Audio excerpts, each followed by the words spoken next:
வணக்கம். மதிமுகம் செய்திகள். இன்றைய முக்கிய நிகழ்வுகளை பார்ப்பதற்கு முன்பாக தலைப்பு செய்திகளை பார்க்கலாம். தொடரும் கனமழை. மாவட்ட ஆட்சியர்களுடன் காணொலி வாயிலாக முதலமைச்சர் மு.க. ஸ்டாலின் ஆலோசனை.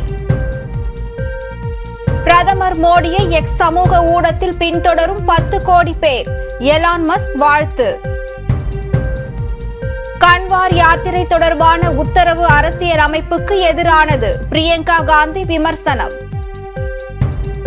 ரஷ்யாவில் அவசரமாக தரையிறக்கம் செய்யப்பட்ட ஏர் இந்தியா விமானம் மற்றொரு விமானம் மூலம் அமெரிக்கா புறப்பட்டது. கர்நாடக இடஒதுக்கீடு மசோதா கொண்டு வருவது அரசியல் சாசனத்திற்கு எதிரானது. காங்கிரஸ் கட்சியின் மூத்த தலைவர் சசி தரூர் கடும் தாக்கு. மெட்ரோ பணிகள் நடைபெற்ற இடங்களில் அமைக்கப்பட்டுள்ள மழைநீர் வடிகால் பணிகள். அமைச்சர் சேகர் பாபு, சென்னை மாநகராட்சி பிரியா ஆகியோர் நேரில் ஆய்வு. அம்மா உணவகத்தை ஆய்வு செய்த முதலமைச்சரை பாராட்ட எடப்பாடி பழனிசாமிக்கு மனமில்லை. சென்னை மேயர் பிரியா சாடல். மாவட்ட ஆட்சியர்களுடன் காணொலி வாயிலாக முதலமைச்சர் மு.க. ஸ்டாலின் ஆலோசனை மேற்கொண்டு வருகிறார். மேற்கு திசை காற்றின் வேக மாறுபாடு காரணமாக தமிழகத்தின் பல்வேறு இடங்களில் மழை பெய்து வருகிறது. நீலகிரி, கோவை மாவட்டங்களில் கனமழை கொட்டி தீர்த்து வருகிறது. நீலகிரியில் பல்வேறு பகுதிகளில் நிலச்சரிவு உள்ளிட்ட பல்வேறு பாதிப்புகள் ஏற்பட்டு வருகின்றன. இந்நிலையில் தமிழகத்தின் பல்வேறு இடங்களில் தொடர் மழை பெய்து வரும் நிலையில் மாவட்ட ஆட்சியர்களுடன் காணொலி வாயிலாக முதலமைச்சர் மு.க. ஸ்டாலின் ஆலோசனையில் ஈடுபட்டுள்ளார்.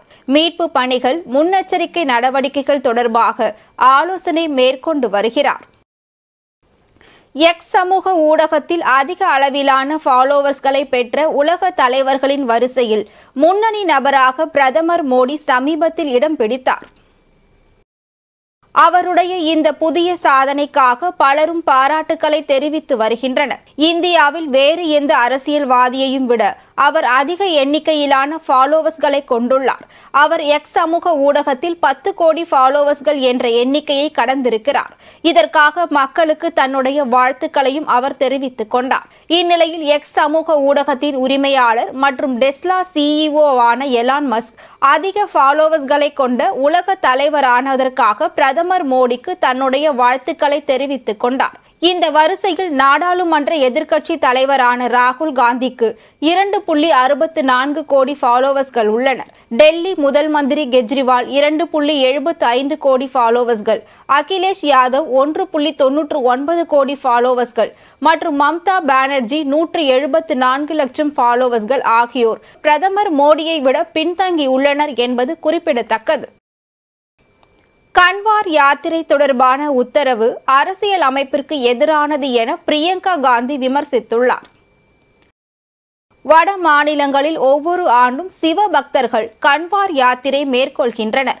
இந்த யாத்திரையை மேற்கொள்பவர்கள் கன்வாரியாக்கள் என்று அழைக்கப்படுகின்றனர். இந்த யாத்திரையின் போது ஹரித்வார், கங்கோத்ரி உள்ளிட்ட புனித தலங்களுக்கு சென்று கங்கை நீரை எடுத்து வருவார்கள். பின்னர் அந்த நீரை கொண்டு தங்கள் ஊர்களில் உள்ள சிவன் கோவில்களில் அபிஷேகம் செய்வார்கள். இதனிடையே உத்தரப்பிரதேசத்தில் கன்வார் யாத்திரை செல்லும் வழித்தடத்தில் உள்ள அனைத்து உணவகங்களுக்கும் அவற்றின் உரிமையாளர்களின் பெயர்களை காண்பிக்கும் வகையில் பெயர் பலகைகளை வைக்க வேண்டும் என அந்த மாநிலத்தின் முதலமைச்சர் யோகி ஆதித்யநாத் உத்தரவிட்டுள்ளார். கன்வார் யாத்திரை வரும் 22ஆம் தேதி தொடங்க உள்ளதால் உத்தரப்பிரதேசம் முழுவதும் இந்த உத்தரவை அமல்படுத்துவதற்கான ஏற்பாடுகள் நடந்து வருகின்றன.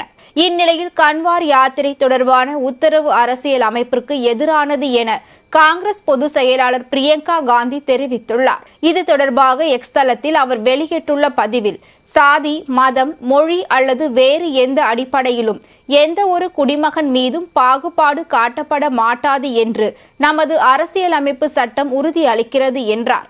ஆனால் உத்தரப்பிரதேசத்தில் கன்வார் யாத்திரை வழித்தடத்தில் உள்ள உணவகங்களின் முன்பு அவற்றின் உரிமையாளர்களின் பெயர்கள் அடங்கிய பலகைகளை வைக்க வேண்டும் என்ற பிரித்தாளும் உத்தரவு நமது அரசியல் அமைப்பு, ஜனநாயகம் மற்றும் பாரம்பரியத்தின் மீதான தாக்குதலாகும். சாதி, மத அடிப்படையில் சமூகத்தில் பிளவை ஏற்படுத்துவதும் இந்த உத்தரவு அரசியல் அமைப்புக்கு எதிரானது.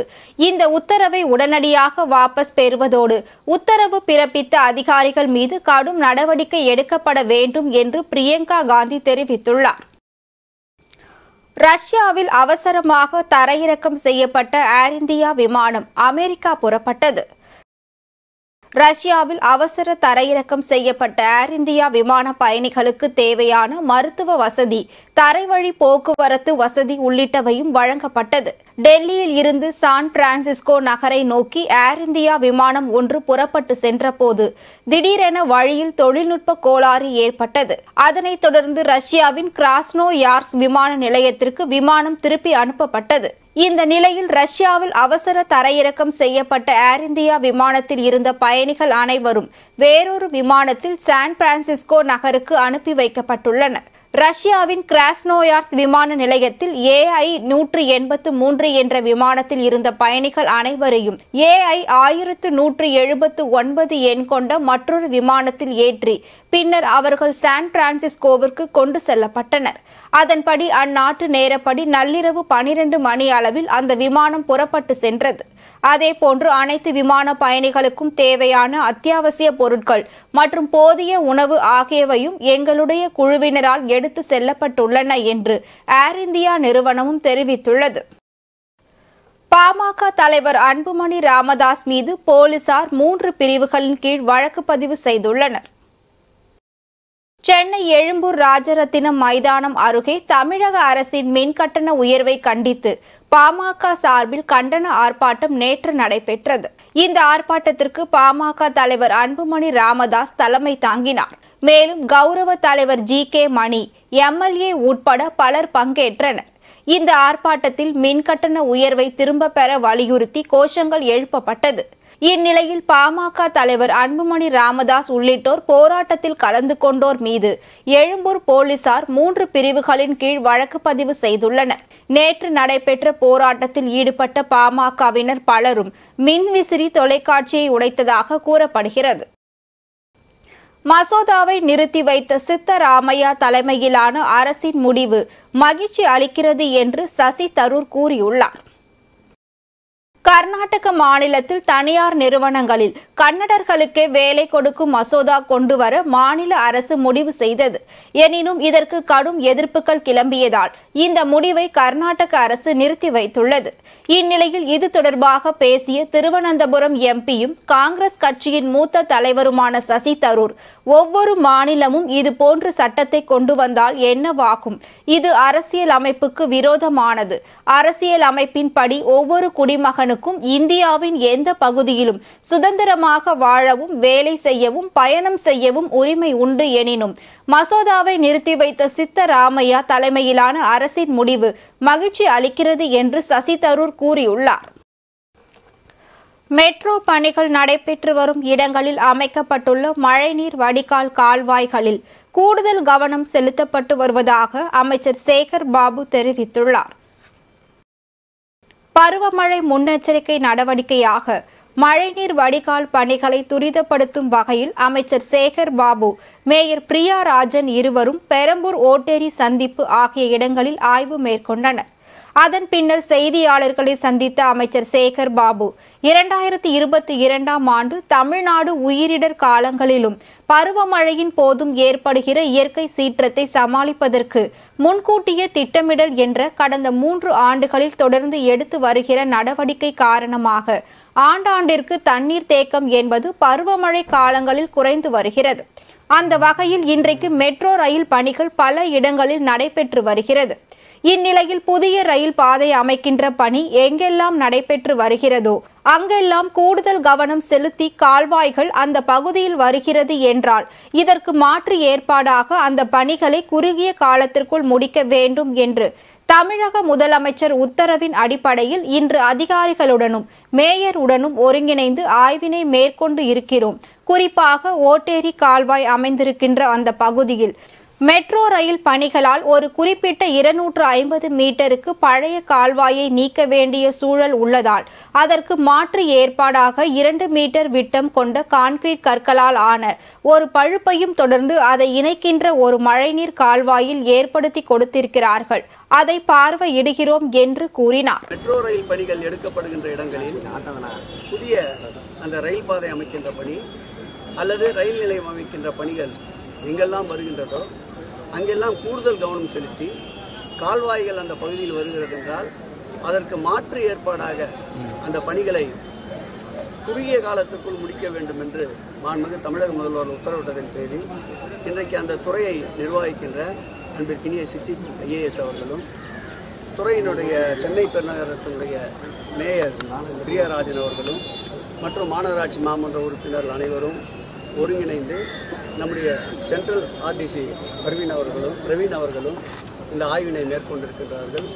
குறிப்பாக ஓட்டேரி கால்வாய் அமைந்திருக்கின்ற அந்த பகுதிகளில் மெட்ரோ ரயில் பணிகளால் ஒரு குறிப்பிட்ட 250 மீட்டருக்கு பழைய கால்வாயிடத்தில் அந்த பாதை அமைக்க வேண்டிய சூழல் இருப்பதால் அதற்கு மாற்று ஏற்பாடாக 2 மீட்டர் விட்டம் கொண்ட காங்கிரீட்டாலான ஒரு பழுப்பையும் அதை தொடர்ந்து அதை இணைக்கின்ற ஒரு மழைநீர் கால்வாயும் ஏற்படுத்தி கொண்டிருக்கின்றார்கள். அதை பார்வையிட்டோம். கொளத்தூர் தொகுதியில் அதேபோல் இந்த சிம்சன் பகுதியிலே இங்கும் மெட்ரோ ரயில் பாதை வருகின்ற ஒரு இடத்தில் கிட்டத்தட்ட 200 மீட்டர் அளவிற்கு அந்த மழைநீர் கால்வாய் அமைந்திருப்பதால் அதற்கு மாற்று ஏற்பாடாக அந்த 2 பகுதிகளையும் முட்டி ஒரு வளைவை ஏற்படுத்தி தடையில்லாமல் பெருமழை வந்தாலும் அதற்கு ஏற்ற வகையில் மழைநீர் கால்வாய் அமைக்கின்ற பணி ஒரு 60 மீட்டர் அளவிற்கு நடந்து கொண்டிருக்கிறது. அதைத்தான் தற்போது பார்வையிட்டிருக்கிறோம். முதலமைச்சர் மு.க. ஸ்டாலினை பாராட்ட எதிர்க்கட்சி தலைவர் எடப்பாடி பழனிசாமிக்கு மனமில்லை என சென்னை மேயர் பிரியாராஜன் தெரிவித்துள்ளார். சென்னை தேனாம்பேட்டையில் உள்ள அம்மா உணவகத்தை முதலமைச்சர் மு.க. ஸ்டாலின் ஆய்வு செய்தார். மேலும் அம்மா உணவகங்களை சீரமைக்க ரூபாய் 21 கோடி நிதி ஒதுக்கி முதலமைச்சர் மு.க. ஸ்டாலின் உத்தரவிட்டார். இந்நிலையில் அம்மா உணவகத்தை ஆய்வு செய்வதாக ஒரு நாடகத்தை மு.க. ஸ்டாலின் அரங்கேற்றியுள்ளார் என எதிர்க்கட்சி தலைவர் எடப்பாடி பழனிசாமி விமர்சனம் செய்துள்ளார். இது தொடர்பாக மேயர் பிரியாராஜன் வெளியிட்டுள்ள எக்ஸ் தள பதிவில், கழக ஆட்சியில் சிறப்பாக செயல்பட்டு வரும் அம்மா உணவகங்களின் செயல்பாட்டை ஆய்வு செய்த முதலமைச்சர் அவர்களின் பெருந்தன்மையை பாராட்ட எதிர்க்கட்சி தலைவர் எடப்பாடி பழனிசாமிக்கு மனமில்லை. கட்சிக்கு அப்பாற்பட்டு தமிழ்நாட்டின் தனி பெருந்தலைவராக மக்கள் நலன் ஒன்றையே மனதில் வைத்து நாளும் தொண்டாற்றும் மனித நேயராக முதலமைச்சர் அவர்கள் திகழ்கிறார்கள். அவரது அகராதியில் அரசியல் காழ்ப்புணர்வு என்ற சொல்லோ சிறுமதியோ ஒரு நாளும் இருந்தது இல்லை என்று கூறினார். திமுக அரசால் தொடங்கப்பட்டது என்பதற்காகவே புதிய தலைமை செயலகம் உட்பட அதிமுக ஆட்சியில் முடக்கப்பட்ட திட்டங்கள் எத்தனை என்பதை மக்கள் அறிவார்கள். அதனை பற்றி கொஞ்சமும் கூச்சமின்றி பொறாமையிலும் ஆற்றாமையிலும் எதிர்க்கட்சி தலைவர் புலம்பி தவிக்கிறார் என தெரிவித்துள்ளார். அதிமுகவிற்கு எதிர்ப்பு நிலையை எடுத்து இன்று ஓபிஎஸ் நிராயுத பாணியாக தெருவிலே நின்று கொண்டிருக்கிறார் என காட்பாடியில் அதிமுக முன்னாள் அமைச்சர் ரமணா தெரிவித்துள்ளார். வேலூர் மாவட்டம் காட்பாடியை சேர்ந்த தொழிலதிபர் ஜெகநாதன் ரெட்டி கடந்த வாரம் உயிரிழந்த நிலையில் அவரது குடும்பத்தினருக்கு ஆறுதல் தெரிவிப்பதற்காக அதிமுக முன்னாள் அமைச்சர்கள் பெஞ்சமின் மற்றும் ரமணா அவரது வீட்டிற்கு சென்று உயிரிழந்தவரின் உருவப்படத்திற்கு மலர் தூவி அஞ்சலி செலுத்தி ஆறுதல் கூறினர். பின்னர் செய்தியாளர்களை சந்தித்த அமைச்சர்கள், ஓபிஎஸ் எல்லா நிலைகளிலும் அவரோடு நிலைப்பாட்டை இழந்து தோல்வி அடைந்து நின்று கொண்டிருக்கிறார். மேலும் அதிமுகவின் இரட்டை இலை சின்னத்தை எதிர்த்து எப்பொழுதும் பலாப்பழத்தில் நின்றாரோ தார்மீக உரிமையை அவர் முழுமையாக இழந்துவிட்டார் என்றும் கூறினார். அது மட்டுமல்லாமல் அதிமுக அலுவலகத்தை உடைத்தது, அதன் பிறகு இரட்டை இலை முடக்குவதற்காக உயர் நீதிமன்றம், உச்ச நீதிமன்றம் என பல்வேறு நீதிமன்றங்களை நாடியது என்று எல்லா நிலைகளிலும் அதிமுகவிற்கு எதிர்ப்பு நிலை எடுத்து இன்றைக்கு நிராயுத பாணியாக தெருவிலே நின்று கொண்டிருக்கிறார். இதுதான் யதார்த்தமான உண்மை என்று தெரிவித்தார். மற்றும் வி.கே. சசிகலாவின் சுற்றுப்பயணமானது அதிமுக இணைப்பிற்கு சாதகமாக இருக்காது. அதிமுக இரட்டை இலை கட்சி அலுவலகம் மற்றும் மக்கள் தொண்டர்கள் என எடப்பாடியாரை தலைமை ஏற்று நடைபெறுகிறது. இதனால் கட்சிக்குள் எந்தவித பிரச்சனையும் இல்லை என்றும் அவர் கூறினார். வி.கே. சசிகலா சுற்றுப்பயணம் அதிமுகவை பாதிக்குமா இல்ல அதிமுக இணைப்புக்கு சாதகமா? அதிமுக ஒண்ணுதான் சார். அதிமுக இரட்டை இலை புரட்சி தமிழ் எடப்பாடியார் தலைமையில இன்னைக்கு கட்சி, ஆபீஸ், அலுவலகம், மக்கள், தொண்டர்கள் என்று எடப்பாடியாரை தலைமையேற்று இன்றைக்கு இந்த இயக்கம் மிக சிறப்பான முறையில் நடந்து கொண்டிருக்கிறது. அதனால அது எந்தவித பிரச்சனையும் இல்லை. நபிகள் நாயகம் குறித்து தொடர்ச்சியாக அவதூறு கருத்துக்களை பரப்பும் பாஜக நிர்வாகிகளை குண்டர் சட்டத்தில் கைது செய்ய வலியுறுத்தி தமிழ்நாடு முஸ்லிம் முன்னேற்ற கழகத்தின் சார்பில் மனு அளிக்கப்பட்டது. திருப்பூர் மாவட்டத்தில் பாஜக தகவல் தொழில்நுட்ப பிரிவை சேர்ந்த அன்புவேல் மற்றும் ஊடகத்துறை செயலாளர் நந்தகுமார் ஆகியோர் இஸ்லாமியர்கள் உயிரினும் மேலாக கருதும் நபிகள் நாயகத்தை தவறாக சித்தரித்து அவதூறான கருத்துக்களை முகநூலில் பரப்புவதாக அவர்கள் குற்றம் சாட்டினர். மேலும் தமிழகத்தில் அனைத்து சமூக மக்களும் சகோதரத்துவ உணர்வுடன் வாழ்ந்து வரும் நிலையில் அமைதி பூங்காவான தமிழகத்தில் மத கலவரத்தை ஏற்படுத்தவும் திமுக ஆட்சிக்கு அவப்பெயரை உருவாக்கவும் பாஜகவினர் திட்டமிட்டு இத்தகைய செயலில் ஈடுபடுவதாக கண்டனம் தெரிவித்தனர். மேலும் இது தொடர்பாக மாவட்ட காவல் கண்காணிப்பாளரிடம் மனு அளித்த அவர்கள் மத பிளவையும் பதற்றத்தையும் ஏற்படுத்த முயற்சிக்கும் சமூக விரோதிகள் மீது குண்டர் சட்டத்தில் நடவடிக்கை எடுக்க வலியுறுத்தினர். இந்த நிலையில் கோவை சைபர் கிரைம் காவலர்கள் இருவரையும் கைது செய்துள்ளனர். முஜீப் ரஹ்மான் தமிழ்நாடு முஸ்லீம் முன்னேற்ற கழகத்துடைய திருப்பூர் மாவட்ட செயலாளர் இன்று ஃபேஸ்புக் ஐடியில் குன்னத்தூர் முதல்வர் என்று ஒரு ஐடியை உருவாக்கி அதில் பாஜக சமூக ஊடக பிரிவு மண்டல செயலாளர் அவர் எங்களுடைய இறுதி தூதர் முகமது நபி ஸல்லல்லாஹு அலைஹி வஸல்லம் அவர்களை மிக கொச்சையான வார்த்தைகளால் தமிழகத்தில் அமைதி பூங்காவ திகழும் தமிழகத்தில் மதக்கலவரத்தை தூண்டும் விதமாக அவருடைய ஃபேஸ்புக் ஐடியில் பதிவிட்டிருந்தார். அதன் அடிப்படையில் இன்று தமிழ்நாடு முஸ்லீம் முன்னேற்ற கழகம் பல்லட நகரத்தின் சார்பாக மாவட்ட காவல் கண்காணிப்பாளரிடம் மனு கொடுக்க வந்துள்ளோம்.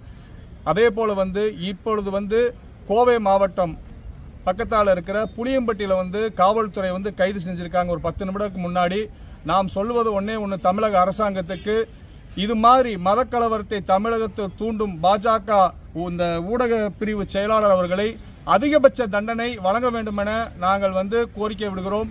ஏனென்றால் இந்த தமிழ்நாட்டில் இந்து முஸ்லீம் கிறிஸ்துவர் அனைவரும் ஒற்றுமையாக வாழும் தமிழ்நாட்டில் இதுபோல சக்திகள் நடமாடக்கூடாது. காவல்துறை இரும்பு கோரம் கண்டு அடக்க வேண்டும் என தமிழ்நாடு முஸ்லீம் முன்னேற்ற கழகத்தின் சார்பாக கோரிக்கை வைக்கிறோம்.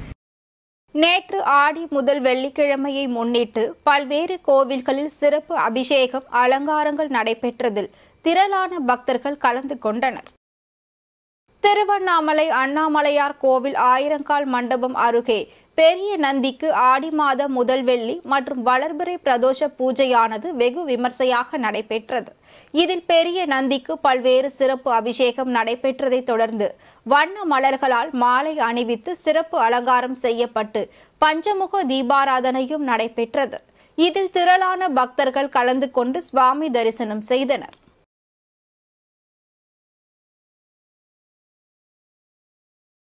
அதனைத் தொடர்ந்து வேலூர் புதிய பேருந்து நிலையம் அருகில் அமைந்துள்ள ஸ்ரீ செல்லியம்மன் ஆலயத்தில் ஆடி முதல் வெள்ளியை முன்னிட்டு மஞ்சள் காப்பு அலங்காரம் செய்து மலர் மாலைகள் பழ மாலைகளால் அலங்காரங்களை செய்து தீபாராதனைகள் நடைபெற்றது. இதில் பக்தர்கள் நீண்ட வரிசையில் காத்திருந்து சுவாமி தரிசனம் செய்தனர். பெண்கள் பொங்கல் வைத்து வழிபாடு செய்தனர்.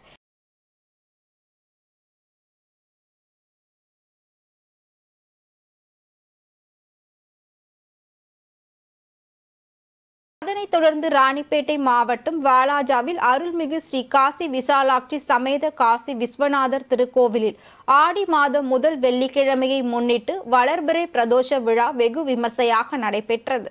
அதனைத் தொடர்ந்து பல்வேறு வகையான பூ மாலைகள் மற்றும் மலர்களால் அலங்கரிக்கப்பட்ட பிரதோஷநாதரை கூடியிருந்த பக்தர்கள் தோளில் சுமந்து சிவ பூதகன வாத்தியங்களுடன் கோவிலை 3 முறை வலம் வந்து பிரதோஷநாதரை ஏராளமான பக்தர்கள் வழிபட்டனர். இதில் சிவபுராணம் சிவ பாடல்களை பாடியபடி சிவனை மனதில் நினைத்தவா பக்தி பரவசத்துடன் சுவாமியை வழிபட்டு சென்றனர்.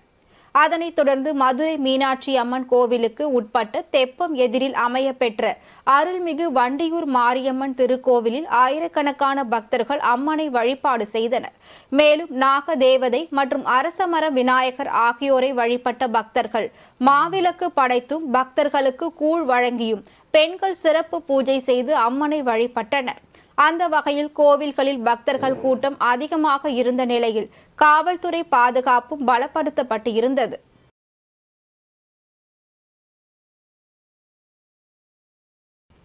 அதனைத் தொடர்ந்து வேலூர் பேரணாம்பட்டு திருவிக நகர் பகுதியில் ஸ்ரீ முத்து மாரியம்மன் ஆலயத்தில் ஆண்டுதோறும் தீமிதி திருவிழா நடைபெறுவது வழக்கம். அதன்படி ஆடி முதல் வெள்ளியை முன்னிட்டு அம்மனுக்கு சிறப்பு அபிஷேக பூஜைகள் நடைபெற்றது.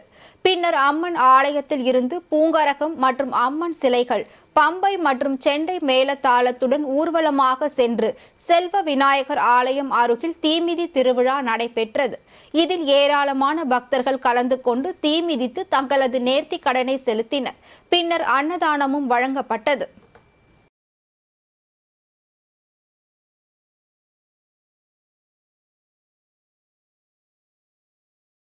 அதனைத் தொடர்ந்து திருவண்ணாமலை செங்கம் அருகே 200 ஆண்டுகள் பழமை வாய்ந்த ஸ்ரீ காளியம்மன் ஆலயத்தில் 13ஆம் ஆண்டு ஆடி மாத முதல் வெள்ளிக்கிழமை தினத்தை முன்னிட்டு குத்துவிளக்கு பூஜை நடைபெற்றது. இதில் 500க்கும் மேற்பட்ட சுமங்கலி பெண்கள் கலந்து கொண்டு குடும்பத்தில் உள்ளவர்கள் நலமுடன் வாழவும் மற்றும் இல்லம் செழிக்க பிரார்த்தனை செய்து வழிபட்டனர். தென்காசி மாவட்டத்தில் தொடக்கப்பள்ளி மற்றும் நடுநிலை பள்ளி ஆசிரியர்களுக்கு கையடக்க கணினி வழங்கும் நிகழ்ச்சி நடைபெற்றது. தென்காசி இசிஇ அரசு ஆண்கள் மேல்நிலைப் பள்ளியில் பள்ளி கல்வித்துறை சார்பில் நடந்த நிகழ்ச்சியில் தமிழ்நாடு வருவாய் மற்றும் பேரிடர் மேலாண்மை துறை அமைச்சர் KKSSR ராமச்சந்திரன் அவர்கள் பங்கேற்று ஆசிரியர்களுக்கு கையடக்க கணினிகளை வழங்கினார். இந்நிகழ்ச்சியில் மாவட்ட ஆட்சித்தலைவர் கமல் கிஷோர், தென்காசி பாராளுமன்ற உறுப்பினர் ராணி ஸ்ரீகுமார், சட்டமன்ற உறுப்பினர்கள் பழனி நாடார், ராஜா உள்ளிட்டோர் பங்கேற்றனர். இவ்விழாவில் பேசிய அமைச்சர்கள், பெற்றோர்களை விடவும் ஸ்மார்ட் போன்களை பள்ளி குழந்தைகள் மிக நன்றாக பயன்படுத்துவதாகவும் அவர்களை கையாள வேண்டும் என்றால் அவர்களை விட அதிக தொழில்நுட்பத்தை ஆசிரியர்கள் தெரிந்திருக்க வேண்டும் என்று பேசினார். அந்த அடிப்படையில் கையடக்க கணினி ஆசிரியர்களுக்கு வழங்கப்படுவதாகவும் இதன் மூலம் மாணவர்களின் கற்றல் திறன் இன்னும் மேம்படும் என்றும் தெரிவித்தார். இவ்விழாவில் சமூக நலத்துறை சார்பாக பயனாளிகளுக்கு நலத்திட்ட உதவிகளும் வழங்கப்பட்டது என்பது குறிப்பிடத்தக்கது. வங்கதேசத்தில் மாணவர்கள் போராட்டத்தில் வன்முறை வெடித்ததை அடுத்து நாடு முழுவதும் ஊரடங்கு உத்தரவு பிறப்பிக்கப்பட்டுள்ளது. மேலும் வன்முறை காரணமாக 105 பேர் உயிரிழந்த நிலையில் அரசு ராணுவ வீரர்கள் குவிந்துள்ளனர். வங்கதேசத்தில் அரசின் இடஒதுக்கீட்டிற்கு எதிரான போராட்டம் தீவிரமடைந்துள்ள நிலையில் போராட்டத்தில் ஈடுபட்டவர்கள் மீது போலீசார் துப்பாக்கிச் சூடு நடத்தியுள்ளனர். மேலும் கண்ணீர் புகை குண்டு வீசியும் கூட்டத்தை கலைத்தனர். வங்கதேசத்தில் பாகிஸ்தானுடனான போரின் போது உயிரிழந்த ராணுவ வீரர்களின் குடும்பங்களுக்கு அரசு வேலை வாய்ப்பில் 30% இடஒதுக்கீடு வழங்கும் நடைமுறையை அரசு பின்பற்றி வந்தது. ஆனால் இதற்கு எதிர்ப்பு தெரிவித்து ஒரு பிரிவு மாணவர்கள் போராட்டத்தில் ஈடுபட்டதால் கடந்த 2018ஆம் ஆண்டு இடஒதுக்கீட்டு முறை நிறுத்தி வைக்கப்பட்டது. இந்நிலையில் 30% இடஒதுக்கீட்டை மீண்டும் அமல்படுத்துவதற்காக வங்கதேச அரசு முடிவு செய்துள்ளது. இதனால் அரசின் இந்த முடிவிற்கு எதிர்ப்பு தெரிவித்தும் பாரபட்சமான இந்த இடஒதுக்கீட்டை தகுதி அடிப்படையில் மாற்றவும் கோரிக்கைகள் வலுத்துள்ளது. மேலும் வங்கதேசத்தில் கடந்த ஒரு வாரமாக போராட்டங்கள் நடந்து வருகிறது. அதனைத் தொடர்ந்து கடந்த திங்கள் முதல் இந்த போராட்டம் தீவிரமடைந்து பல்வேறு மாணவர் அமைப்புகளும் போராட்டத்தில் குதித்தனர். இதனால் பள்ளி, கல்லூரி மற்றும் பல்கலைக்கழகங்கள் கால வரையறையின்றி மூடப்பட்டுள்ளது. இந்நிலையில் அரசு தொலைக்காட்சியின் தலைமை அலுவலகத்திற்கு வெளியே திரண்ட போராட்டக்காரர்கள் அரசுக்கு எதிராக முழக்கமிட்டனர். இந்நிலையில் பாதுகாப்பு பணியில் ஈடுபட்டிருந்த எல்லை பாதுகாப்பு படையினர் போராட்டக்காரர்கள் மீது துப்பாக்கிச் சூடு நடத்தினர். மேலும் தலைநகர் டாக்காவில் இன்டர்நெட் மற்றும் செல்போன் சேவையும் முடக்கப்பட்டது. வன்முறை வெடித்ததை அடுத்து நாடு முழுவதும் முழு ஊரடங்கு உத்தரவு பிறப்பிக்கப்பட்டுள்ளது. வன்முறை காரணமாக பதற்றமான சூழல் நிலவுவதால் வங்கதேச அரசு ராணுவ வீரர்களை குவித்துள்ளது. வங்கதேசத்தில் மாணவர்கள் போராட்டத்தில் ஏற்பட்ட வன்முறையால் இதுவரை 105 பேர் உயிரிழந்தனர். பாகிஸ்தானில் மக்கள் தொகை கணக்கெடுப்பு நடந்ததில் இந்துக்கள் எண்ணிக்கை உயர்ந்துள்ளது எனவும் முஸ்லிம்களின் எண்ணிக்கை 96.35% சரிந்துள்ளது எனவும் தகவல் வெளியாகியுள்ளது. பாகிஸ்தானில் 7வது மக்கள் தொகை கணக்கெடுப்பு கடந்த ஆண்டு நடத்தப்பட்டது. மேலும் அந்த பட்டியல் வெளியானதில் 2023 கணக்குப்படி பாகிஸ்தானில் 24 கோடி மக்கள் தொகை உள்ளது தெரிய வந்துள்ளது. மேலும் 2017 நடந்த கணக்கெடுப்பில் 20 கோடி பேர் இருந்தனர். அதனைத் தொடர்ந்து தற்போது நடந்த கணக்கெடுப்பில் பாகிஸ்தானில் இந்துக்கள் எண்ணிக்கை 38 லட்சமாக உயர்ந்துள்ளது. மேலும் 2017ஆம் ஆண்டு கணக்கெடுப்பில் 35 லட்சம் இந்துக்கள் இருந்தனர் எனவும் தற்போது கூடுதலாக 3 லட்சம் இந்துக்கள் உள்ளனர் எனவும் தெரிவிக்கப்பட்டுள்ளது. இந்நிலையில் சிறுபான்மை மக்களில் இந்துக்கள் தான் அதிக எண்ணிக்கையில் பாகிஸ்தானில் உள்ளனர் எனவும் கூறியுள்ளனர். அதே சமயம் முஸ்லிம்களின் எண்ணிக்கை 2017இல் 96.47% இருந்தது. ஆனால் தற்போது 96.35% சரிந்துள்ளது என அந்த கணக்கெடுப்பில் தெரிய வந்துள்ளது. மேலும் இந்துக்களைப் போல் அங்கு கிறிஸ்தவர்களின் எண்ணிக்கையும் உயர்ந்துள்ளது என்பது குறிப்பிடத்தக்கது. மேலும் 2017இல் 26 லட்சம் கிறிஸ்தவர்கள் இருந்த நிலையில் தற்போது 33 லட்சமாக உயர்ந்துள்ளது. அதேபோல் அகமதிகள் 1,62,684 பேரும், சீக்கியர்கள் 15,998 பேரும், பார்சிகர்கள் 2,348 பேரும் உள்ளனர் என்பது கணக்கெடுப்பில் தெரிவிக்கப்பட்டுள்ளது. மீண்டும் தலைப்பு செய்திகள். தொடரும் கனமழை. மாவட்ட ஆட்சியர்களுடன் காணொலி வாயிலாக முதலமைச்சர் மு.க. ஸ்டாலின் ஆலோசனை. பிரதமர் மோடியை எக்ஸ் சமூக ஊடகத்தில் பின்தொடரும் 10 கோடி பேர். எலான் மஸ்க் வாழ்த்து. கன்வார் யாத்திரை தொடர்பான உத்தரவு அரசியல் அமைப்புக்கு எதிரானது. பிரியங்கா காந்தி விமர்சனம். ரஷ்யாவில் அவசரமாக தரையிறக்கம் செய்யப்பட்ட ஏர் இந்தியா விமானம் மற்றொரு விமானம் மூலம் அமெரிக்கா புறப்பட்டது. கர்நாடக இடஒதுக்கீடு மசோதா கொண்டு வருவது அரசியல் சாசனத்திற்கு எதிரானது. காங்கிரஸ் கட்சியின் மூத்த தலைவர் சசி தரூர் கடும் தாக்கு. மெட்ரோ பணிகள் நடைபெற்ற இடங்களில் அமைக்கப்பட்டுள்ள மழைநீர் வடிகால் பணிகள். அமைச்சர் சேகர் பாபு, சென்னை மாநகராட்சி பிரியா ஆகியோர் நேரில் ஆய்வு. அம்மா உணவகத்தை ஆய்வு செய்த முதலமைச்சரை பாராட்ட எடப்பாடி பழனிசாமிக்கு மனமில்லை. சென்னை மேயர் பிரியா சாடல். இத்துடன் செய்திகள் நிறைவடைந்தன. மீண்டும் செய்திகள் இரவு 8 மணிக்கு. மேலும் செய்திகளை தெரிந்து கொள்ள மதிமுகம் பிரைம் யூடியூப் தளத்தில் இணைந்திருங்கள்.